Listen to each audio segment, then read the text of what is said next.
I saw Dion Cole made a post.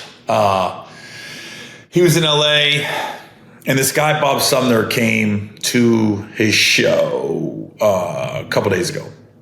And if you don't know who Bob Sumner is, Bob Sumner used to cast a Def Jam when Def Jam was back in the early 90s, when you were making stars out of people on Def Jam. So you could say Bob Sumner was a star maker, which back then there wasn't an urban show. It was one of its kind, Def Comedy Jam. And Bob Sumner was tasked to find the funniest urban comics, AKA black comics at the time. And he crushed it. He did a good job. So I've always had a little issue with Bob Sumner, and I'll tell you why. And this is why I'm glad we are where we are in stand-up right now. So Def Jam at its peak was like 91 to 94, 95, when it was Martin for a couple years, and it went to Joe Torre. Then they brought it back like in 2006, I think, 2007. Let me see when they brought Def Jam back. They brought it back a couple times, but let me see when they brought it back the second time. It's important because I gotta tell you when. Def Comedy Jam. Okay. So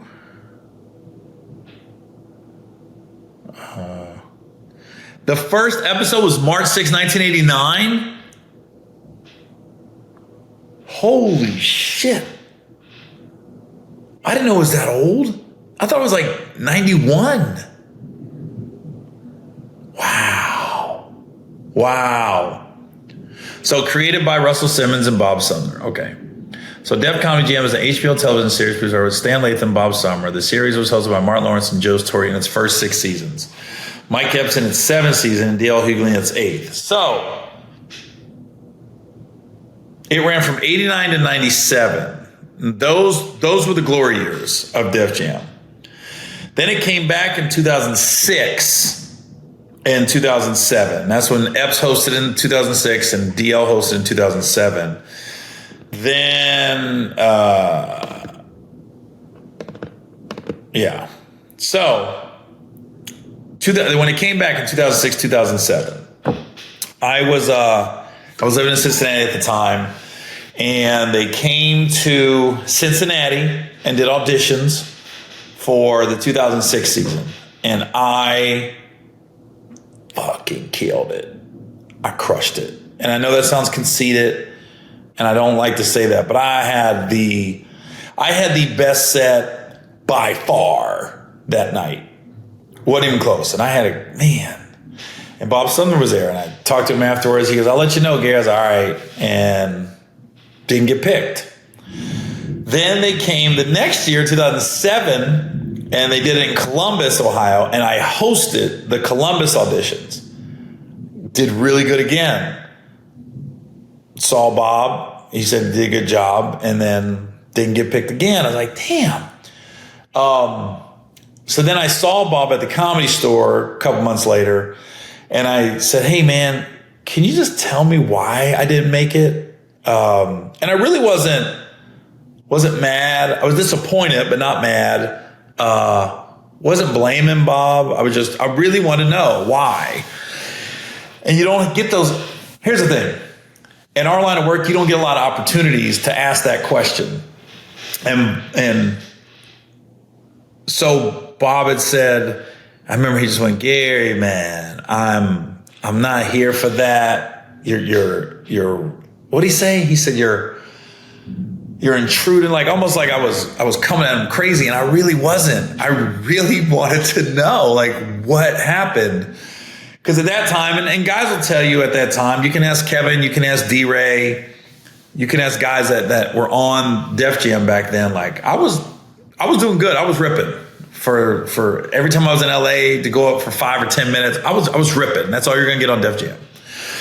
And so I felt like I was there, I was there. And when I didn't get picked, and then I watched it, nothing against the other comics on there, but I was just like, And he just was like, yeah, it's not always about how funny you are. It's about what you're saying. And I was like, dude, what I'm saying is tailor made for Def Jam at that time. So anyways, that was it. That was my issue. That was my beef. And then it was wild to me because I didn't know if I got on or not. I had a feeling I wasn't. This is probably 2007. And I remember it was at the Laugh Factory, and Tiffany Haddish went on stage, and I didn't know who Tiffany was. And she goes, yeah, I just found out, bitch got Def Jam today. I was like, well, I didn't get no call today.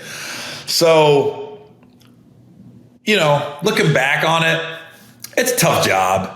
You got to pick however many comedians. And I'm a white guy, so you're not going to pick, I don't know how many white guys he saw over the course of the country.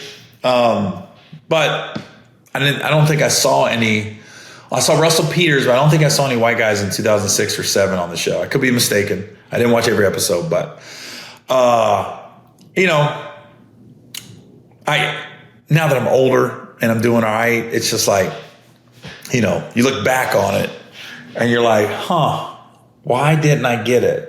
And I don't know why. I still don't.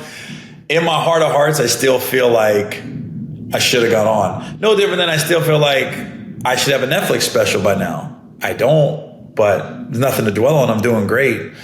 But the point of all this story is, this is nothing against Bob Sumner. He had a tough job. He made his decision and kept it moving.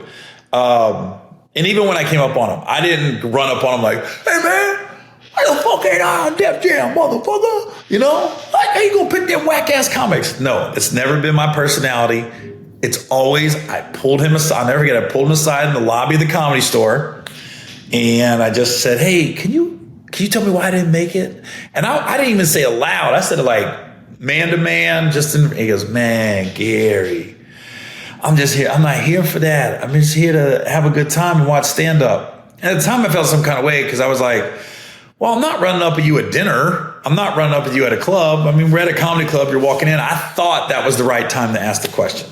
And I don't know what kind of day Bob was having, but didn't get on Def Jam. Then I see Dion Cole and Bob Sumner came to I think it was the Comedy Store a couple days ago.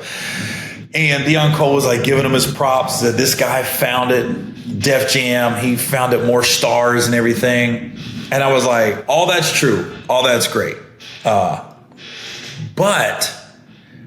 I'm so happy that we're in a state of stand-up right now. I don't have to go through a Bob Sumner. I don't have to go through a Netflix. I don't have to go through an Amazon. I don't have to go through a Hulu. I can do everything myself. And I'm doing everything myself. And I got my team now. And I really feel like my team is strong. And I know I've been saying this for a couple weeks, but when I saw Dion give Bob his props, and Bob deserves his props. Don't get it twisted. I wish I would have got on, but looking back, that's a tough job. I'm sure there was 20 other comedians that probably thought the same thing I did, you know? But I'm just glad we're at a state right now of stand-up where you don't have to do that. You don't have to feel bitter. You don't have to feel like, dang, I just ripped and I still didn't get on. Well, now you can get yourself on. Rip, record it, and post it yourself.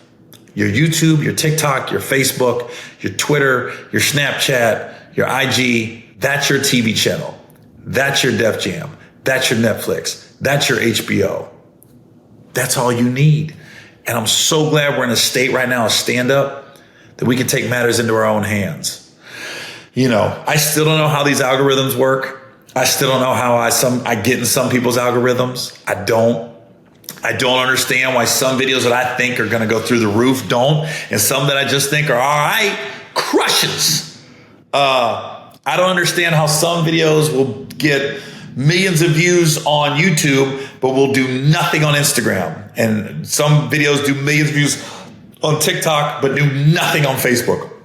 I don't know how that works. I can't explain it, but all I know funny people, it always ends up happening. We'll find you. I just look at like, let's just since COVID, right? Nate Bargatze or Bargatze. Dude, he just posted some videos and they resonate with people and it just went, he skyrocketed. Matt Rife posted a TikTok video, skyrocketed.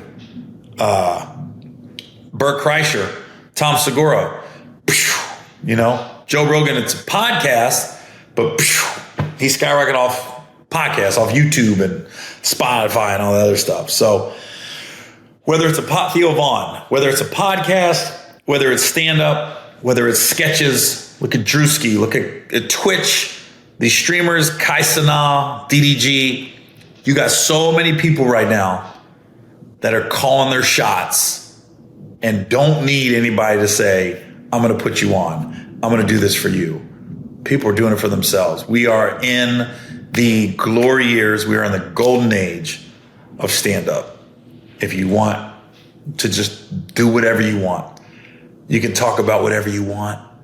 You can say whatever you want.